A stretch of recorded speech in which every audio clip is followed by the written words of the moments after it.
Oke, kita mulai ya. Kita akan berdoa sama-sama. Terima kasih kami sudah ada di bulan Desember. Terima kasih kami hari ini, malam ini berkumpul bersama Tuhan untuk kami bisa bersekutu, mengenal Engkau secara pribadi lewat firman, dan kami dibuat tumbuh. Terima kasih.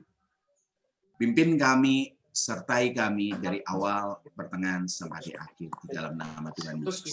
Amin. Amin. Amin. Silakan. Mari persiapkan hati kita, saudara. Malam hari ini menjadi seperti yang diinginkan oleh Tuhan.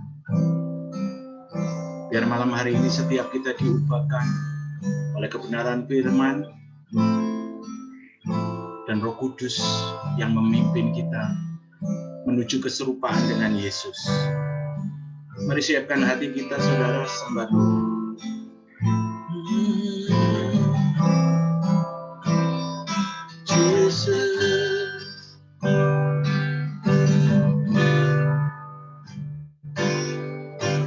Bapa kau setia, takkan meninggalkan,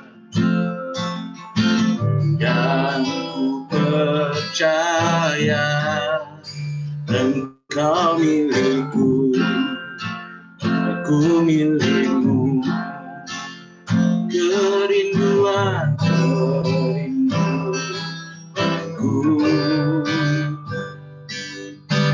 tinggikan namamu, karena ku tahu Engkau dalamku dan ku dalammu. Ubah hatiku seperti hatimu, setulus salibmu, kasihmu, Tuhan.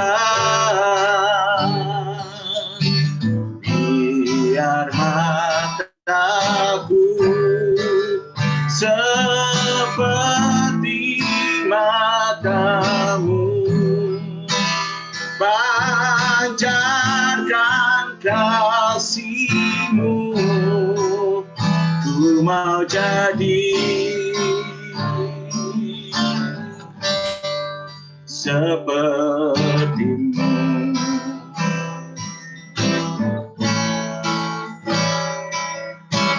Bapa kau setia, takkan meninggalkan, dan ku percaya Engkau milikku dan ku milikmu.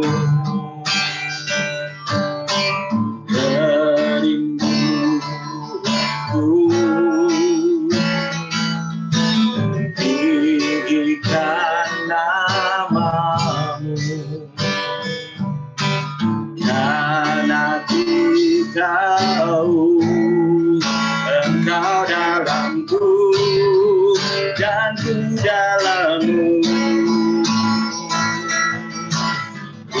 Ubah hatiku seperti hatimu, setulus salibmu, kasihmu, Tuhan. Biar mataku seperti matamu, pancarkan kasihmu, ku mau jadi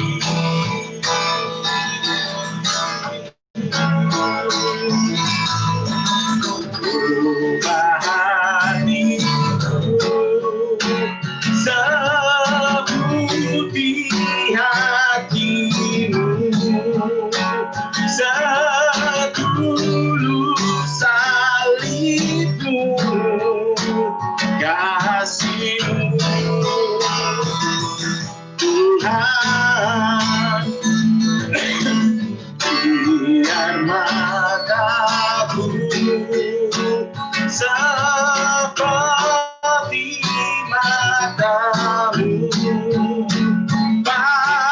pancarkan kasih-Mu, ku mau jadi,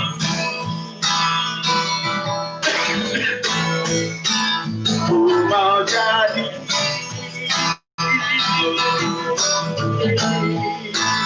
ku mau jadi, ku mau jadi seperti-Mu.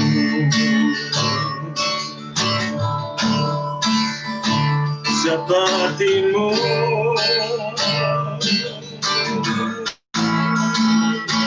seperti-Mu Tuhan Yesus, serupa dengan gambar-Mu, menjadi serupa, menjadi seperti-Mu, sempurna, serupa gambaran Yesus.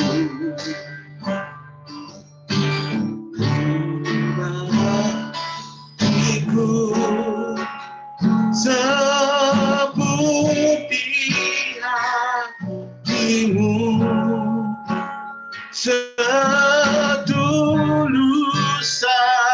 salib-Mu, kasih-Mu Tuhan, biar mataku seperti mata-Mu,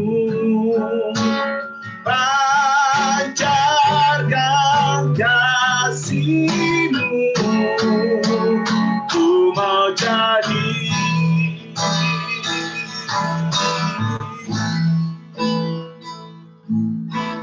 ubah hatiku seputih hati-Mu, setulus salib-Mu, kasih-Mu Tuhan, biar mataku seperti mata-Mu, pancarkan kasih-Mu, ku mau jadi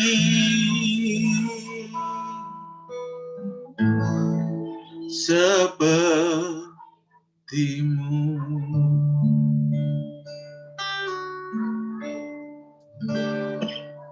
Kami mengucap syukur Tuhan untuk pertemuan hari ini.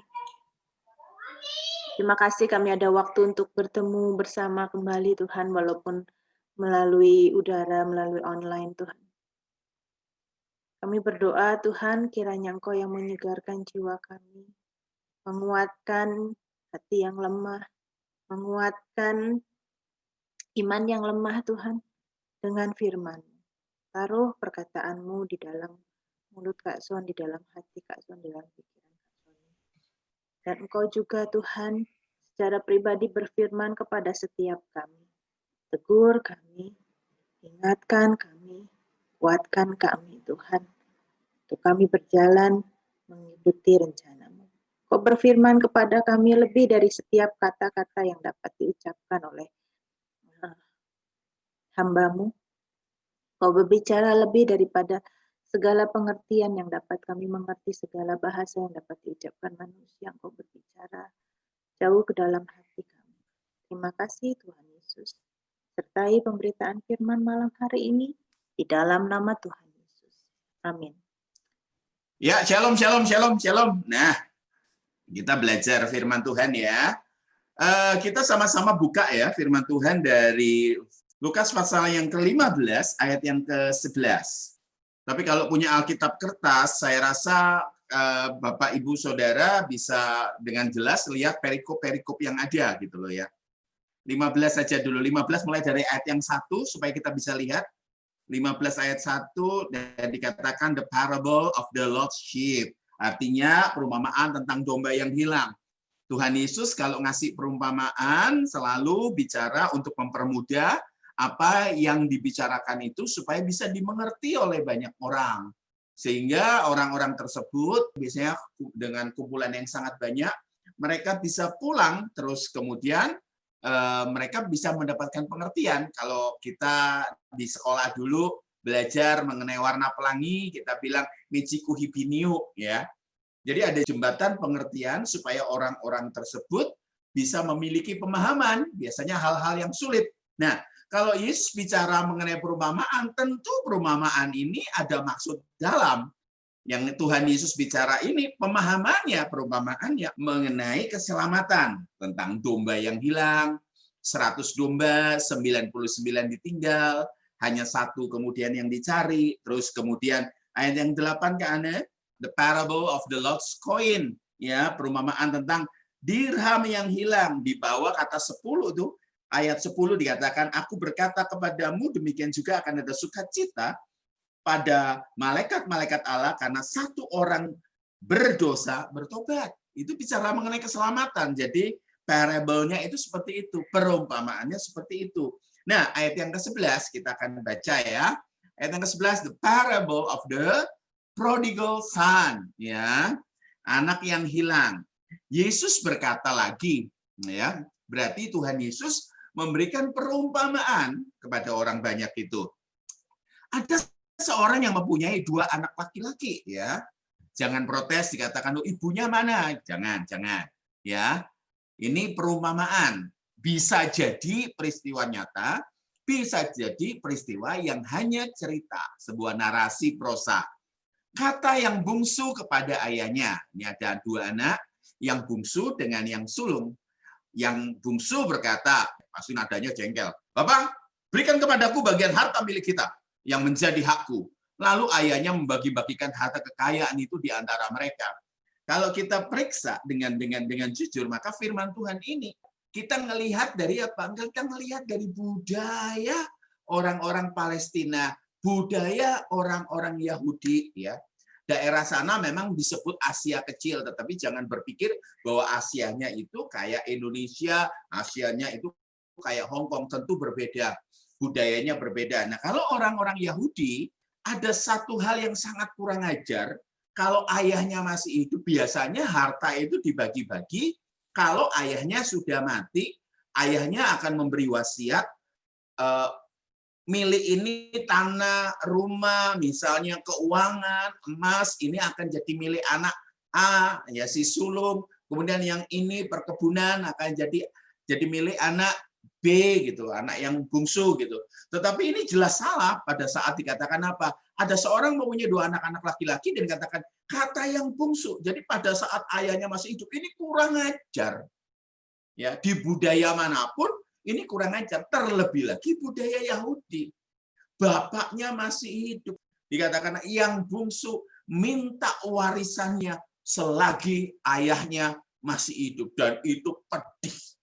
Sekali lagi saya berkata bahwa kerusakan si bungsu itu tidak terjadi dalam 1 hari. Makanya untuk dandani, untuk memulihkan tentu tidak bisa 1 hari. Sekali lagi ya saya katakan gitu. Nah, Bapa berikanlah kepadaku bagian harta milik kita yang menjadi hakku. Jadi waktu papanya masih hidup ya, itu di-split hartanya gitu. Papanya tentu sudah punya rencana untuk menjadikan harta itu jadi 2 gitu loh. Pada saat papanya mati, harta jadi 2, 1 milik yang sulung, 1 milik yang bungsu. Kita ngelihat nih, ya. Ini tepat pada papanya masih hidup, minta dipisah jadi 2. 1 kemudian dicairkan, ya. Kita ngelihat lebih lanjut. Lalu ayahnya membagi-bagikan harta kekayaan itu di antara mereka. Bayangkan ya. Pedihnya. Berarti ayahnya itu tinggal sama yang sulung. Nah, beberapa hari kemudian, ya, ini kepedihan kedua. Ya, anak bungsu itu menjual seluruh bagiannya, dijual seluruh, dicairkan, lalu pergi ke negeri yang jauh. Saya tidak tahu, kalau saya melihat dari petanya orang-orang Yahudi pada saat itu, pergi kemanakah dia? Bisa pergi ke Yunani, bisa pergi ke daerah Italia, bisa pergi, bahkan bisa pergi ke Mesir. Saya teruskan, dikatakan apa? Lalu pergi ke negeri yang jauh. Di sana ia memboroskan, ada perkataan yang luar biasa, ia memboroskan harta miliknya itu dengan hidup berfoya-foya. Kepedihan yang kedua dikatakan ini loh. Beberapa hari kemudian anak bungsu itu menjual seluruh bagiannya. Kepedihan pertama bagi bapaknya adalah apa? Ketika anak bungsu ini meminta hak warisan selagi ayahnya masih hidup. Kepedihan yang kedua, kalau kita melihat dari budaya, ya itu lalu pergi ke negeri yang jauh, itu kepedihan kedua. Saya dengan Kak Ane sudah pernah pergi ke negeri di sana. Orang-orang Jordan, orang-orang Israel, orang-orang Palestina, itu punya kebudayaan yang sangat unik mengenai tinggalnya sebuah keluarga. Sambil kita belajar ya, supaya pemahaman nanti suatu ketika kalau diajari Kak Ane mengenai hal-hal yang teologinya, kita bisa mantap gitu loh. Orang-orang Arab, orang-orang Yahudi itu biasanya kalau punya rumah, biasanya kalau mereka menikah, terus kemudian kalau mereka punya anak satu, dibangunkan di atasnya. Kalau itu mereka menikah, maka anak tersebut tinggal di lantai satu, anak pertama. Kalau anak kedua menikah, maka dibangunkan di lantai dua. Kalau mereka anak menikah lagi, dibangunkan yang ketiga. Dan mereka biasanya tinggal di satu kompon. Mereka tinggal di satu tempat. Supaya kenapa? Terkoneksi. Jadi biasa dekat sama keluarga itu adalah atmosfer yang biasa dialami oleh orang-orang yang hidup di sana. Jadi pedih pertama adalah ketika minta harta, ya, minta warisan. Pedih kedua adalah pergi. Ini pedihnya dua kali. Ayo Kak Anda, sekarang Alkitabnya lagi tolong dibuka. Nah, setelah dihabiskan semuanya itu, timbullah bencana kelaparan di dalam negeri itu. Dan ia pun mulai melarat. Ya biasa ini ceritanya seperti ini. Lalu ia pergi dan bekerja pada seorang majikan di negeri itu. Orang itu menyuruhnya ke ladang untuk menjaga babinya. Sebagai orang Yahudi, orang-orang yang mendengarkan Tuhan Yesus tahu ya bahwa babi itu makanan haram bagi orang Yahudi loh ya. Kita tidak. Kita tidak. Nah, yang terjadi adalah apa? Ketika disuruh jaga babi itu pelecehan luar biasa. Dan kalau itu mau itu karena betul-betul no choice, nggak ada pilihan. Gitu loh. Dan lebih parah lagi ya, dikatakan apa? Lalu ia ingin mengisi perutnya dengan ampas yang menjadi makanan babi, udah jelas. Tetapi tidak seorang pun yang memberikan kepadanya. Lalu ia menyadari, nah titik ini yang luar biasa. Seringkali kalau kita, Bapak, Ibu, Saudara, kalau memberitahu orang mengenai sebuah kesalahan, ya dikatakan kamu salah, kita seringkali untuk mengingatkan itu, kayak kita seringkali dikatakan kita cerewet, kita banyak mulut ya. Makanya orang-orang yang seperti ini kalau tidak punya kesadaran sendiri, kalau kita tidak punya kesadaran sendiri, tentu akan sulit berubah. Kita udah ngelihat, kita orang-orang yang ada diikuti pemuritan di Zoom 9 ini, kita bisa ngelihat kok, bisa ngelihat dengan jelas mengenai apa orang yang berbuat yang sebenarnya tidak tepat. Nah, kalau kita kadang-kadang mau negur orang mengenai kesalahannya itu sulit. Sulit. Kenapa? Banyak orang yang tidak menyadari kesalahannya. Di pemuritan sebelumnya dikatakan begini, bahkan Saulus itu merasa bela Tuhan.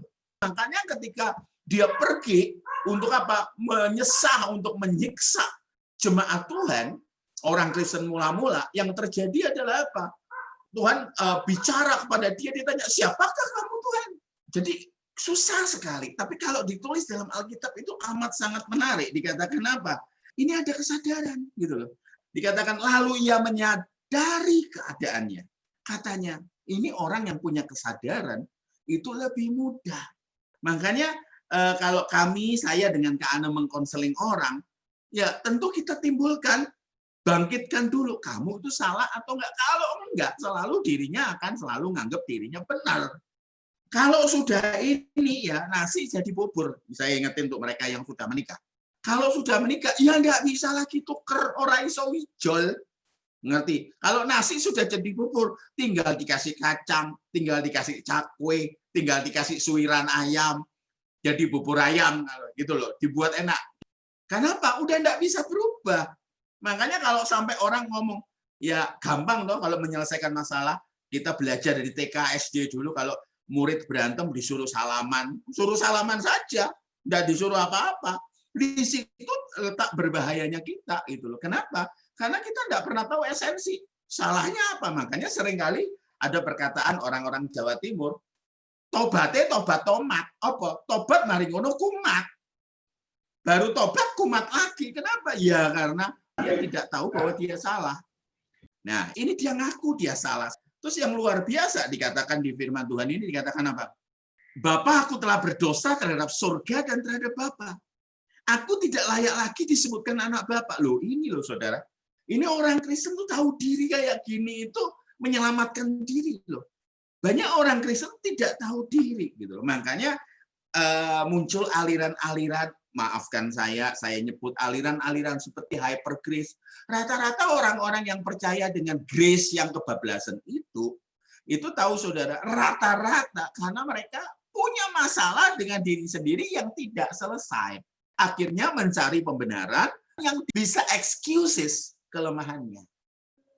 Ya, makanya ada beberapa ajaran-ajaran yang memang mengerikan. Wah, Tuhan terima aku apa adanya. Nanti kalau mati masuk surga, di depan pengadilan, Tuhan akan ngomong itu anakku masuk. Enggak semudah itu.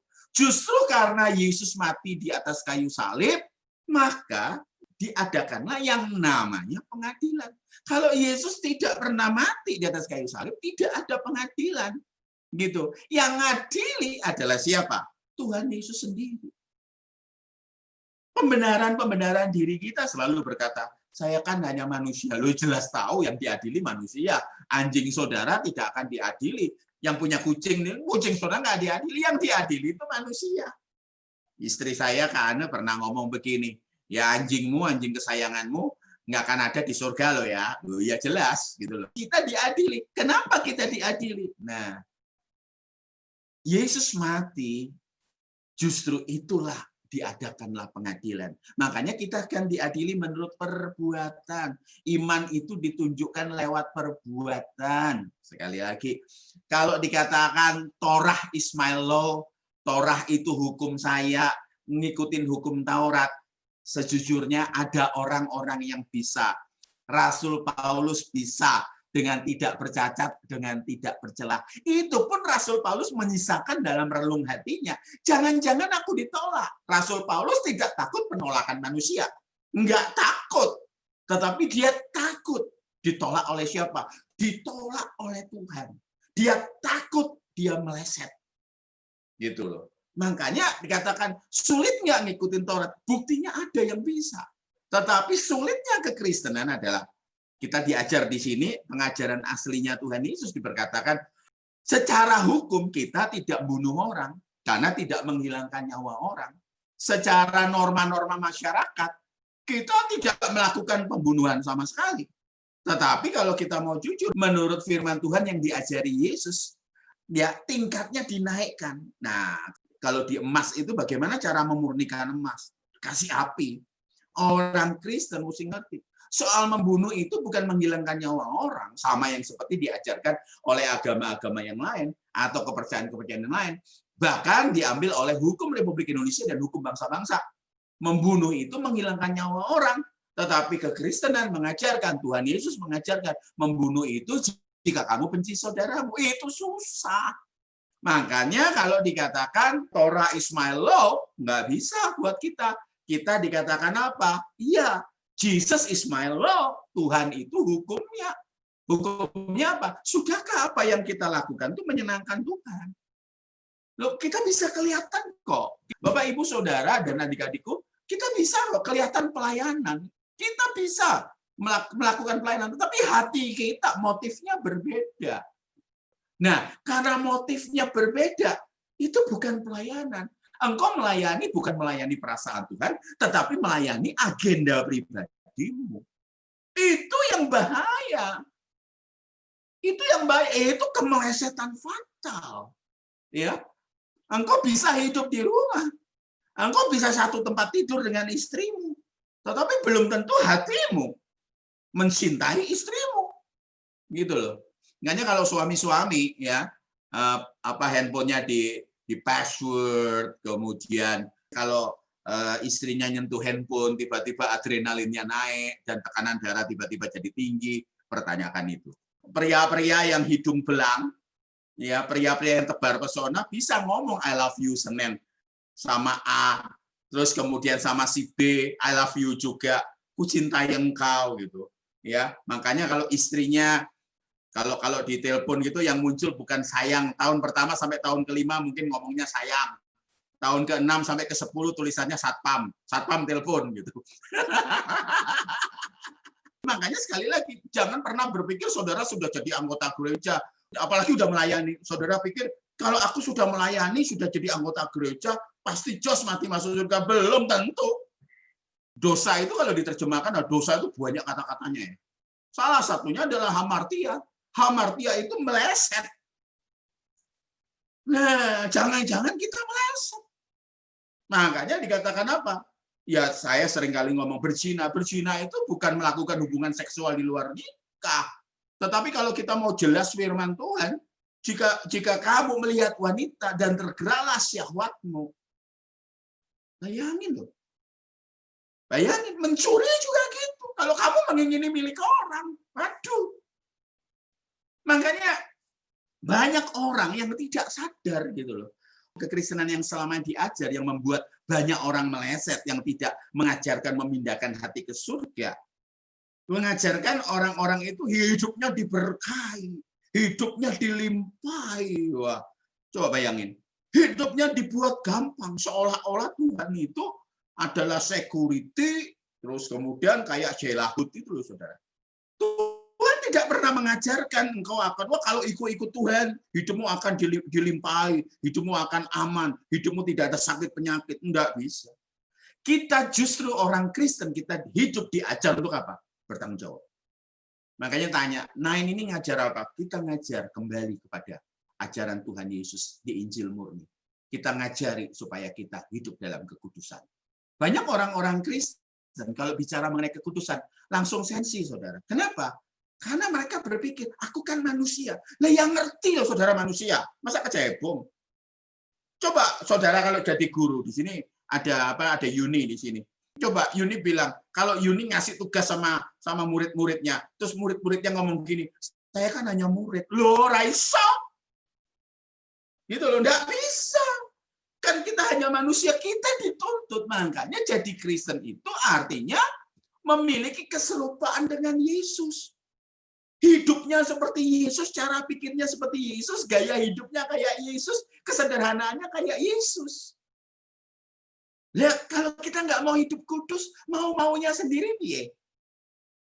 Nah, kalau bapak-bapak di sini, lah kalau engkau menikah, yang engkau punya kewajiban untuk apa? Kerja, menghidupi istri dan anak-anakmu.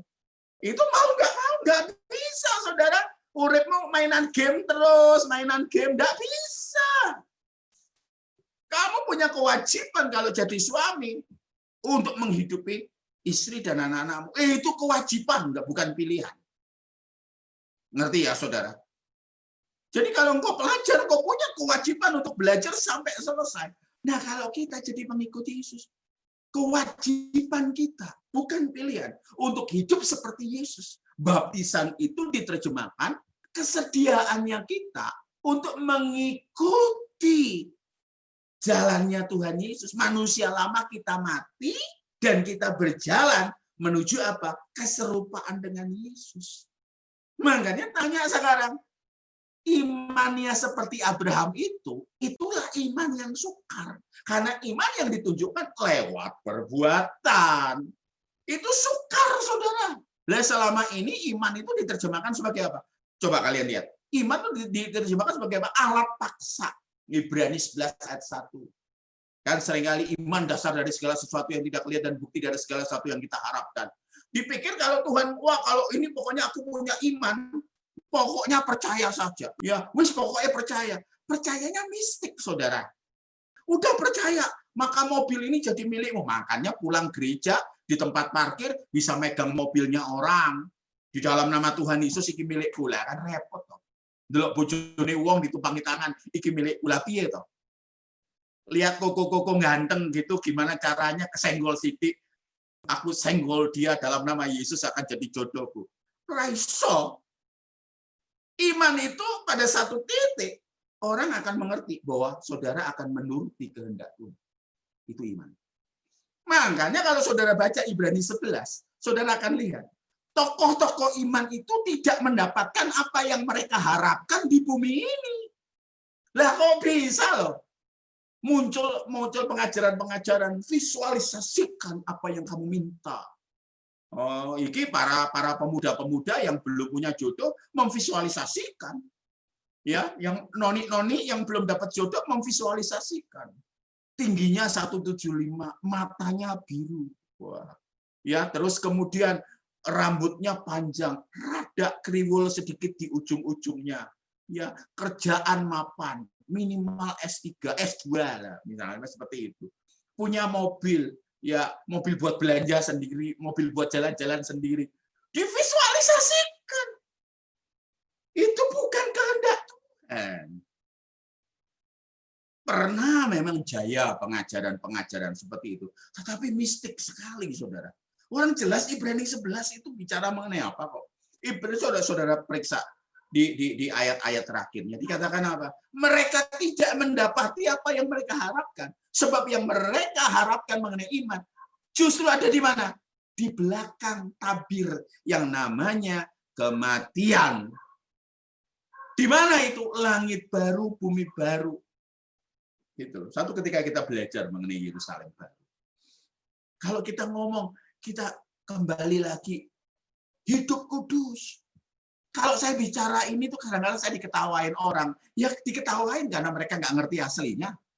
Dikatakan apa? Kejar kesempurnaan. Kesempurnaan itu dipikir banyak orang sebagai apa? Ini kata-kata yang berbahaya sekali kalau saya ngomong. Dikatakan kesempurnaan ini, pikir suatu ketika kita jadi Tuhan. Enggak gitu. Kalau kita bicara kesempurnaan, artinya apa? Saudara memiliki kedewasaan rohani yang semestinya. Anak umur 5 tahun harus ngerti kalau kencing di toilet. Anak umur 5 tahun harusnya bisa baca 1, 2, 3, sampai 10. Anak umur 2 tahun harusnya sudah disapi. Artinya kedewasaannya semestinya. Nah kalau saudara umur segini, udah lama jadi anggota gereja, sudah melayani, ngambekan, ngomongi orang. Dengan alasan membagi beban doa. Kan kadang-kadang ngomongin orang dengan katakan apa? Ini buat bekal doa kita. Padahal kamu ngomongin orang. Betul enggak? Ayo kita jadi dewasa ya. Kemudian apa, saudara? Pengajaran yang dipercaya oleh yang kami bawakan, saya dengan Kak Anov bawakan gitu. Ya, sampai Rebo, tiap Rebo itu kita duduk manis ya. 2 minggu yang lalu saya cari tempat di Jakarta yang sinyalnya betul-betul jos. Hanya demi ngajari saudara supaya hidup kudus. Kejar kedewasaan rohani yang semestinya. Yang ketiga, ngajari saudara hidup bertanggung jawab. Hidup bertanggung jawab. Pelajar, ya belajar. Kita mesti ngerti. Orang-orang salah dengan perkataan ibadah. Ibadah kita itu diterjemahkan sebagai hal-hal yang penuh liturgi. Nyanyi 2 kali, hari Minggu nih, nyanyi 2 kali lagu lembut, 3 kali lagu cepat, 1 lagu lembut, firman Tuhan. Setelah itu lagu lembut, nangis-nangis. Setelah itu lagu sedang, persembahan. Lagu sedang, penutup doa. Mereka pikir 2 jam itu ibadah. Enggak itu. Ibadah itu seperti yang ditulis di Alkitab. Aboda. Apa yang Bapak Ibu lakukan, yang Bapak Ibu lakukan buat Tuhan, dalam kehidupan sehari-hari, itu ibadah. Ingat ya. Makanya jadi ibu rumah tangga. Misalnya saya ambil yang contoh aja, Laura. Ya. Banyak orang ngomong, Laura Melayani apa ya di gereja? Loh, Laura bisa ngomong, aku nyambel. Aku masak. Loh, ibadahnya di mana? Dia lakukan itu buat Tuhan. Masalahnya ada orang-orang yang di gereja. Justru di gereja tidak melayani buat Tuhan. Melayaninya buat siapa? Buat prestis. Kalau dulu orang-orang kaya, zaman dulu tahun 70, orang-orang kaya itu adalah orang-orang yang kalau liburannya ke luar negeri. Waduh. Gitu loh. Sekarang ini orang-orang kaya, salah satu bukan mobil mewah, liburan ke luar negeri. Bukan. Punya emas besar, punya emas berapa kilo, punya berlian berapa karat, mobil mewah, mobil eksotik, sepeda motor eksotik. Bukan itu. Tetapi standarnya adalah lain agama. Makanya ini saya masih ngomong tentang kejatuhannya sampai dia penuh kesadaran. Sekarang ini malah orang-orang kaya itu melihara pendeta. Maafkan saya. Lah pendeta kalau sudah dibayar kan akhirnya ngomongnya difilter, tidak lagi ngomong hal-hal yang berani ngomong pesan Tuhan. Makanya orang-orang yang kelihatannya melayani, kelihatannya beribadah, tetapi tidak beribadah. Contoh, kalau hari Minggu. Hari Minggu saudara ke gereja. Di gereja lagi duduk, pikiran nih, mari ini mangan nang dia. Kan banyak seperti itu. Apalagi kalau yang namanya gadget ini di tangan kita. Kita silent. Tiba-tiba di dengkul kita taruh di dengkul kita, geter. Gitu. Lah apa kita nggak pikiran terganggu? Coba bayangin. Berapa banyak yang seperti itu terganggu, disturb. Makanya saya katakan apa? Ibadah itu apa yang Bapak Ibu lakukan setiap hari, yang Bapak Ibu lakukan dengan segenap hati, dengan segenap jiwa, dengan segenap akal budi, dengan segenap kekuatan buat Tuhan. Loh Pak, saya dapat gaji. Itu sebab akibatnya. Termasuk jaga kesehatannya Bapak Ibu Saudara. Itu ibadah loh. Saudara dikasih sama Tuhan badan seperti ini, harus dipelihara. Jangan sampai nanti sakit. Saudara bertanya, kenapa Tuhan aku sakit? Kalau saya jadi malaikatnya, aku pasti akan ngomong, lambemu nak. Sudah dikasih badan sama Tuhan. Semuanya sehat. Tiba-tiba saudara apa? Sak penake dhewe. Ngopi tanpa batas. Makan berlemak tanpa batas. Stres berlebihan. Makanya pada satu titik saudara harus hidup belajar untuk bertanggung jawab. Berani ngomong amin? Hidup bertanggung jawab. Gitu. Ya, saya juga sebagai warga negara tadi saya nyoblos saudara karena saya belajar hidup bertanggung jawab. Jangan sampai nanti gara-gara saya nggak nyoblos terus kemudian orang yang terpilih terus kemudian ngomel-ngomel ya. Ngopo korupsi nggak karu-karuan loh. Ya, salahmu dhewe ra nyoblos punya hak pilih. Ya, Pak, apa artinya satu-satu itu penting? Kalau satu kali sekian, saya nggak dititipi pesan oleh negara ya. Yuk kita belajar firman Tuhan lebih lanjut. Ya, 19 ya. Aku tidak layak lagi disebutkan anak Bapa. Jadikanlah aku sebagai salah seorang upahan Bapa. Ini dilakukan sebelum dia ketemu orang tuanya. Makanya sekali lagi kesadaran dulu. Ya, pemulihan itu dimulai dari kesadaran. Aku salah. Ngomong aku salah iki cek repote loh yo. Aduh gitu loh. Ini dia lakukan sendiri dulu ya. Aku tidak layak lagi disebutkan anak Bapa, jadikan aku sebagai salah seorang upahan Bapa. Dia belum ketemu Bapa, tapi dia punya sudah sikap hati yang benar. Dia pola pikir yang benar. Maka bangkitlah ia dan pergi kepada bapaknya. Ketika ia masih jauh loh, lihat nih loh, lihat. Luar biasa ya. Ayahnya telah melihatnya. Ini seringkali diterjemahkan sebagai kasih Bapa, kasih Bapa, kasih Bapa. Ayahnya telah melihatnya, lalu tergeraklah hatinya oleh belas kasihan, compassion. Sekali lagi saya berkata, jangan salah artikan ini dengan pengajaran. Kalau Tuhan sudah ngampuni, maka walaupun saya jatuh berulang-ulang, saya akan mati pasti masuk surga. Saudara, tidak selalu seperti itu. Saudara, anak pasti akan dididik. Yohanes 1 ayat 12, setiap orang yang percaya kepada Tuhan Yesus diberinya kuasa supaya menjadi anak-anak Allah. Dengerin, banyak orang Kristen yang masih notos. Apa itu notos, Kak Michael Sony? Notos itu anak-anak gampang. Ya. Alkitab itu membahas itu luar biasa ya.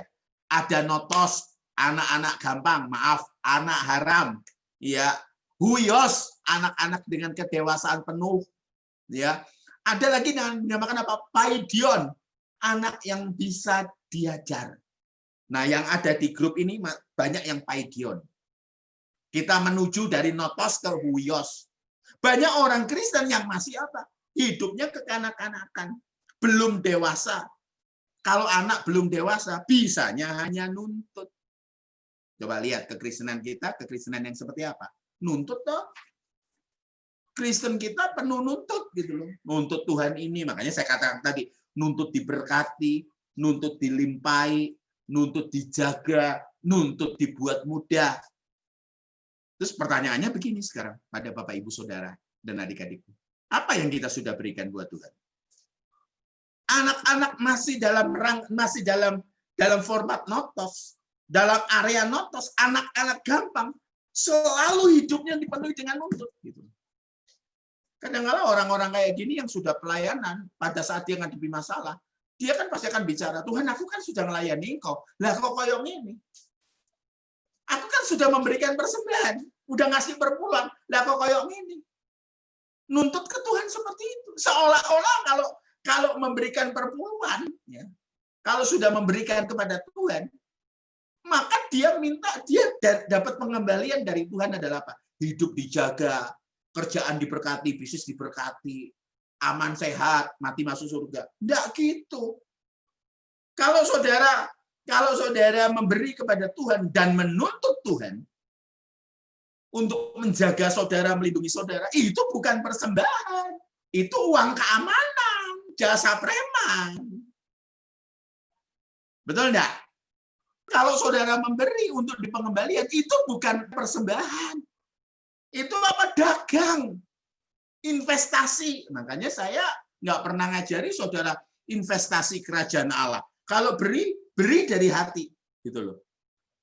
Saya dengan anak nggak pernah ngajar, beri di sini ya, nanti saudara akan diberkati berkali-kali lipat, berpuluh-puluh kali lipat. Karena memang nggak ada di firman Tuhan itu. Kita udah jelas firman Tuhan katakan kumpulkanlah harta di surga. Kalau saya pakai istilah orang Jawa, sangu akhirat. Lah sangu akhiratmu apa? Lanjutkan.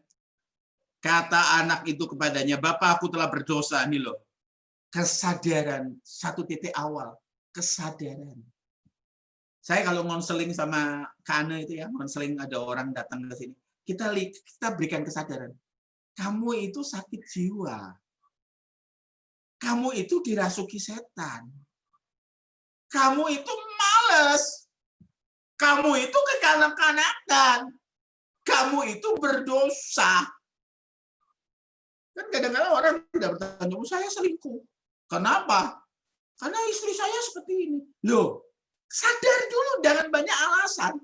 Aku jadi seperti ini karena orang tua aku, sadar dulu. Gitu loh. Terus dikatakan apa?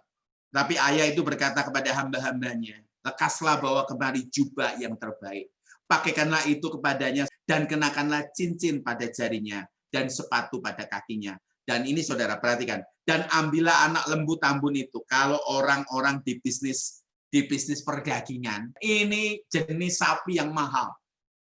Fatty calf kalau dalam bahasa Inggris ya. Dikatakan apa? Sebab anakku ini telah mati, bayangin. Dan menjadi hidup kembali. Ia telah hilang dan didapat kembali. Maka mulailah mereka bersukaria. Sekali lagi ya, jangan bosan. Perubahannya orang menjadi sesuatu yang diharapkan Tuhan. Itu akan membuat surga bersukacita. Begitu saudara. Makanya pujian penyembahan yang dinaikkan di gereja itu tidak akan menyenangkan hati Tuhan kalau penyanyinya, kalau pemain musiknya hidupnya tidak sesuai dengan selera Tuhan. Dan itu banyak. Ya. Banyak orang yang pengen tampil, tapi hidupnya tidak sesuai selera Tuhan. Pujian yang kau naikkan, lagu sebagus apapun, itu nggak ada artinya. Kak Son kok berat sekali? Ya memang berat. Lah mesti ngapain lagi? Saya nggak ngurangin isi firman Tuhan, gitu loh. Ya. Tetapi anaknya yang sulung berada di ladang. Dan ketika ia pulang, anak sulung ya, yang punya separuh share kekayaan di dalam itu. Ya, dikatakan apa? Ia pulang dan dekat ke rumah. Ia mendengar bunyi seruling dan nyanyian tari-tarian. Lalu ia memanggil salah seorang hamba dan bertanya kepadanya, apa arti semuanya itu? Jawab hamba itu, adikmu telah kembali dan ayahmu telah menyembelih anak lembu tambun, anak lembu yang paling mahal ya. Jawabnya, adikmu telah kembali dan ayahmu telah menyembelih anak lembu tambun karena ia mendapatnya kembali dengan sehat. Dengarin. Maka marahlah anak sulung itu. Ya. Dan ia tidak mau masuk, ngambek saudara. Ya, ini saya tidak bicara mengenai pengertian asli ya, tapi saudara mesti ngerti, lihat dia marah. Ya. Dan dia tidak mau masuk. Ini pesta. Itu adalah apa? Pestanya papanya. Terus dia katakan apa? Lalu ayahnya keluar dan berbicara. Private conversation. Tetapi ia menjawab ayahnya. Perhatikan kata-katanya perkata per kata. Saudara lihat. Tetapi ia menjawab ayahnya, katanya, telah bertahun-tahun aku melayani Bapa dan belum pernah aku melanggar perintah Bapa. Tetapi kepadaku belum pernah Bapa memberikan seekor anak kambing untuk bersukacita dengan sahabat-sahabatku. Bayangin, katakan, I serve you. Aku melayani engkau. Katakan. Ini mentalnya bukan mental anak, saudara. Ini mentalnya mental budak. Seolah-olah kalau dia sudah melayani sesuatu, kembaliin sesuai dengan apa yang aku lakukan. Hidup kita tidak seperti itu. Hidup kita tuh menyenangkan hati Bapa di surga. Kita tidak bisa balas yang namanya keselamatan. Kita ditebus seberapapun uang kita, seberapapun effort kita untuk melayani, apapun yang kita bisa buat untuk kerajaan, nggak bisa ngembaliin yang namanya penebusan Yesus, pengorbanan Yesus di atas kayu salib. Bayangkan sama yang sulung itu, dia katakan apa? Aku sudah melayani. Banyak di antara kita seperti itu. Si sulung itu hidup bersama dengan bapaknya. Tetapi ia tidak merasa melanggar perintah bapaknya. Tetapi yang dilakukan anak-anak sulung ini adalah apa? Dia meleset di rumah tetapi tidak mengerti hati bapaknya.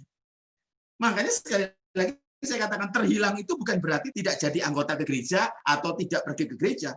Terhilang itu artinya apa? Meleset. Banyak anak sulung yang seperti itu. Hilangnya bukan di luar seperti si bungsu. Hilangnya di mana? Di dalam. Kenapa? Meleset. Jadi Kristen, tapi tidak mengerti hati Tuhan. Jadi Kristen, tapi tidak melayani perasaan Tuhan. Yang dilayani adalah apa? Pekerjaan Tuhan. Tapi tidak melayani perasaan Tuhan. Seperti saya katakan tadi. Badannya di gereja. Suaranya diperdengarkan di gereja. Tapi hatinya tidak benar-benar menyenangkan hati Tuhan. Itu sebabnya di Matius 7, 21, 22, 23. Bukannya orang yang berseru Tuhan, Tuhan yang masuk ke dalam kerajaan surga. Dikatakan mereka bernubuat, ngusir setan, kurang apa? Dan melakukan mujizat, kurang apa? Tapi kata firman Tuhan apa? Aku tidak kenal kamu. Aku tidak menikmati hidupmu. Korelasinya di mana? Melayani perasaan Bapa. Itu pasti hidupnya dinikmati Tuhan. Kalau Tuhan cari suara kita, malaikat di surga jauh lebih baik, lebih bagus lah suaranya. Main musik di surga lebih bagus lah main musiknya. Choirnya lebih hebat di sana. Pelayanannya, malaikat lebih banyak bisa nurut ketika disuruh. Makanya meleset itu tidak melayani perasaan Tuhan. Melesetnya di mana? Hilangnya di mana? Hilangnya justru di ranah yang kita namakan sebagai kekristenan. Hati-hati, waspada. Jangan-jangan kita selama ini jadi Kristen, tapi kita meleset. Lanjutkan kan? Dengerin orang-orang muda di sini. Jangan-jangan kamu melayani di gereja, aktif di pemuda, aktif main musik di gereja. Tetapi apa? Kamu tidak hormat sama orang tua, kamu meleset. Sekali lagi, kamu meleset. Saya berkata, orang tua tidak selalu benar. Kita harus hormat sama orang tua. Tetapi hormat itu jangan diterjemahkan sebagai nuruti semua perintahnya. Loh. Saya pernah tahu ada berapa tahun, 15 tahun yang lalu, ada anak SMP yang dijual sama mamanya. Jadi salah satu pelacur yang kelas tinggi di satu kota. Dan anak ini dasarnya hanya berkata, aku kan harus hormat orang tua. Di LP, di pelayanan penjara, ada ibu dengan anak masuk jadi pengedar obat. Makanya jangan terjemahkan seperti, ini hormat orang tua, kita nutup mata dengan kelemahan orang tua, enggak bisa. Gitu loh. Saya masih ingat kecil dulu, kalau berantem ya, dulu papa-papa zaman saya, itu kalau anaknya pulang, habis berantem terus ada darah di hidung, itu disuruh kembali lagi. Sana, ini batu, hajar di mukanya dia. Kadang-kadang kita berpikir, apakah itu bisa diterjemahkan sebagai suruh menghormati ayah dan ibu? Nggak bisa seperti itu. Gitu. Nanti Kak Anu mungkin satu ketika harus ngomong ya, bagaimana jadi orang tua yang baik. Karena banyak di antara kita itu nggak ngerti bagaimana harus jadi orang tua, dan benar nggak sih orang tua ini diikuti, harus titik komanya orang tua itu harus diikuti. Jadi ayo kembali ke ayatnya yuk.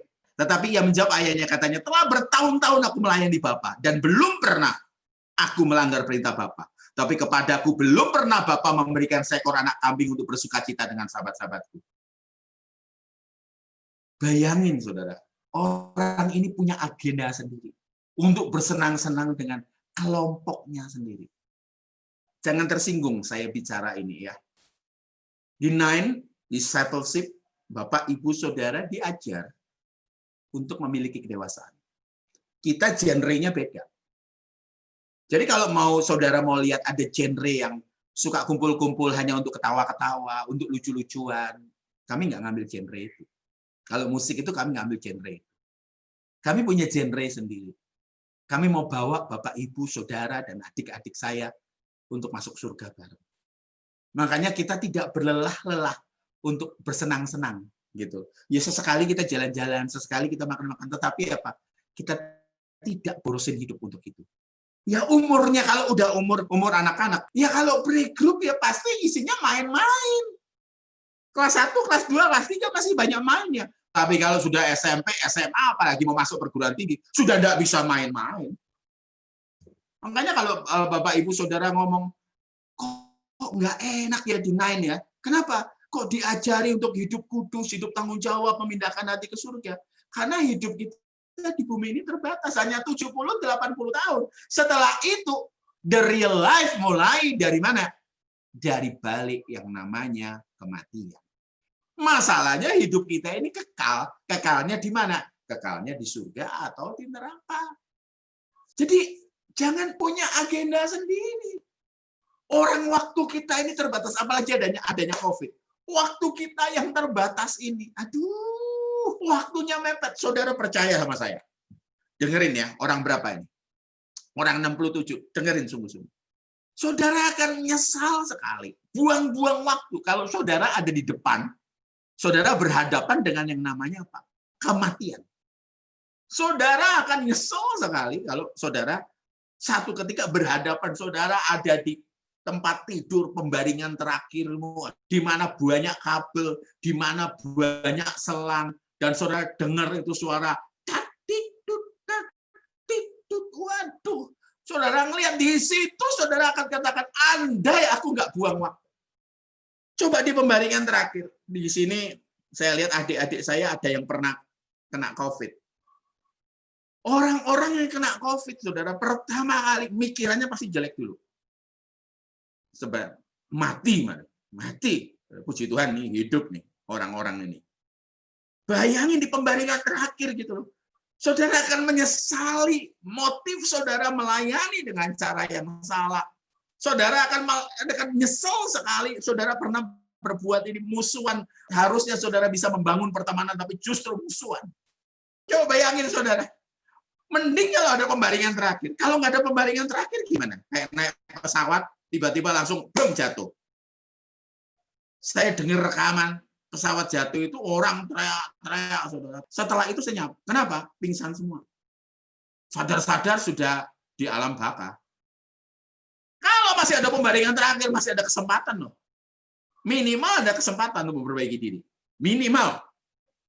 Tetapi kalau sudah misalnya pesawat jatuh, boom gitu, nggak ada kesempatan.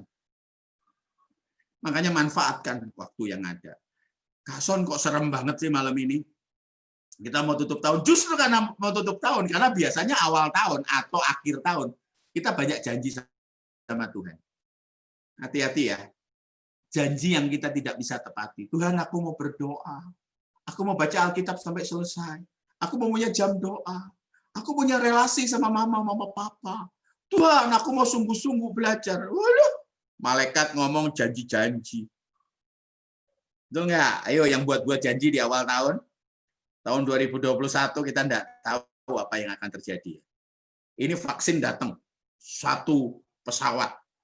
Dikawal khusus. Banyak orang berkata, wah ini sebentar lagi selesai. Sebentar lagi akan jalan-jalan. Kalau nanti sudah selesai. Orang saat ini lagi cari Tuhan. Hanya untuk rasa aman. Tapi setelah COVID selesai, lihat. Sama seperti di Korea Selatan. Gereja-gereja penuh. Pada saat dulu zamannya Pak Yong Bijo. Kenapa? Karena ancaman perang rudal, perang nuklir. Gereja-gereja penuh. Sekarang turun. Drastis turun. Ayo karena bagian terakhir nih. Kata ayahnya ya kepadanya, anakku, engkau selalu bersama-sama dengan aku dan segala kepunyaanku adalah kepunyaanmu. Ini dia meleset. Dia nggak ngerti hati Bapa. Dia melayani ayahnya, bukan melayani karena cinta. Kalau kita melayani Tuhan karena kita tahu berterima kasih. Makanya saya katakan, beranilah bicara sama Tuhan. Malam ini pada saat saudara berdoa, saudara berani tanya pada Tuhan. Tuhan senang nggak lihat hidupku? Lanjut ya. Kita patut bersukacita dan bergembira karena adikmu telah mati dan menjadi hidup kembali. Ia telah hilang dan dapat kembali. Saya bicara bagian terakhir ini apa? Tidak dicatat sama sekali di Alkitab. Anak sulung ini minta maaf, bertobat, dan lain sebagainya. Tidak ada. Dia terhilang di dalam rumah. Yuk, kita sama-sama tumbuh. Barusan ini saya ujian proposal tesis, saudara. Dosen pembimbing saya tanya, kenapa kok pakai judul ini? Judul saya mengenai pemuritan. Saya katakan pada dosen saya, banyak orang Kristen salah paham. Penginjilan diterjemahkan sebagai dengan mulut mengaku, hati percaya. Orang jadi anggota gereja, jadi agama Kristen. Padahal bukan itu. Kata firman Tuhan yang hilang adalah, selagi kamu pergi, jadikan seluruh bangsa muridku. Jadi murid itu susah. Zaman dulu itu ada orang-orang Yahudi itu punya Bet Sefer, Bet Midrash, Bet Torah. Karena pernah sampaikan, seorang murid itu akan mencontoh gurunya, mencontoh gaya hidupnya, menyerap apa yang dipelajarinya. Nah, kalau kita jadi murid Yesus, bukan muridnya Michael Sony. Kalau kita jadi murid Yesus, kita harus niru pola pikir Yesus, gaya hidup Yesus. Dan itu yang susah. Makanya di sesi yang lalu rawat jalan. Berapa lama kita didandani Tuhan? Seumur hidup. Jadi yuk kita berjuang sama-sama. Saya tersentak dengar lagu itu. Ku bersedia, hidup kudus tak bercela. Aduh, cari gara-gara, saudara. Ada lagu lagi katakan, ujilah aku, Tuhan. Cari gara-gara. Betul enggak? Kalau perempuan pergi ke salon, terus ngomong apa? Apa yang kurang? Wah, banyak kurangnya. Makanya banyak orang takut check up. Takut ketahuan kalau kolesterolnya tinggi. Takut ketahuan kalau asam uratnya tinggi. Ayo kita check up yuk sama Roh Kudus. Saudara nyanyi misalnya, selidiki aku, lihat hatiku, apakah ku sungguh mengasihimu, Yesus. Wah, kita check up yuk. Sehingga kita tidak terhilang. Jangan-jangan roh kita berkata, I am lost. Yuk, sama-sama kita berjuang. 2021, jika kita diizinkan, Kita akan berjuang bersama-sama. Saya minta Sam mainkan satu lagu, Selidiki Aku, Lihat Hatiku. Saya minta saudara merefleksi diri. Saudara sudah melayani perasaan Tuhan atau saudara sudah menyenangkan hati? Saudara sudah tepat tidak ada di kedewasaan seperti yang Tuhan inginkan, sesuai dengan umur Anda? Saya minta saudara tenang teduh sebentar. Saya akan nyanyikan 2-3 kali. Apakah ku sungguh mengasihi Yesus? Ayo masing-masing. Kau yang Maha Tahu. Wow, betapa cintanya Tuhan menilai hidupku. Tak ada yang tersembunyi bagi. Telah kulihat. Berani ngomong nggak? Tuhan senang lihat hidup. Kebaikanmu yang tak pernah. Kalau ada air mata ngalir, biarkan itu ngalir. Di hidupku. Itu sehat buat manusia batinnya. Berjuang sampai akhirnya. Yuk, dalam rohmu, dalam hatimu berani berkata, Tuhan, saat ini apakah Tuhan senang lihat hidupku? Setia. Apakah Tuhan senang lihat hidupku? Apakah Tuhan menikmati aku? Kebaikanmu. Saya lihat beberapa orang air matanya ngalir. Tak pernah habis. Kalau kau capek, bilang Tuhan aku capek. Roh Kudus akan mampukan. Berjuang sampai akhirnya. Ada yang berani ngomong Tuhan aku capek. Tolong aku. Dia tetap setia. Telah kulihat, katakan. Telah kulihat kebaikanmu yang tak pernah habis di hidupku. Ayo nyembah. Berjuang sampai akhirnya kau dapati yang tetap. Saya nyanyi dari awal. Saya nyanyi dari awal. Suaranya hilangin Sam, hanya musik saja. Lihat hatiku. Saudara nyanyi dalam hati masing-masing di rumah kalian. Apakah ku sungguh mengasihimu, Yesus? Saudara nyanyi di hati. Taruh tangan di hatimu dimanapun kau berada. Kita ada di penghujung tahun. Kita merefleksi diri. Apakah kita hidup sudah menyenangkan hati Tuhan? Sudah melayani perasaan Tuhan? Katakan sama-sama, telah kulihat. Terima kasih. Jangan dihapus, saya matamu itu indah.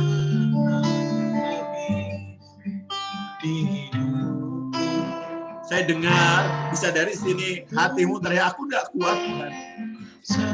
Ayo, sebentar lagi selesai. Sebentar lagi, refrennya sekali lagi, setelah itu saya akan berdoa. Sebentar lagi, gak akan lama. Kita akan ketemu Tuhan, muka dengan Kebaikan. Satu ketika kita akan ketemu Tuhan muka dengan muka dan kita akan disambut oleh Tuhan Yesus. Wow, banyak yang dijamah Tuhan. Berjuang sampai akhirnya. Terima kasih. Kau dapati aku Tetap setia.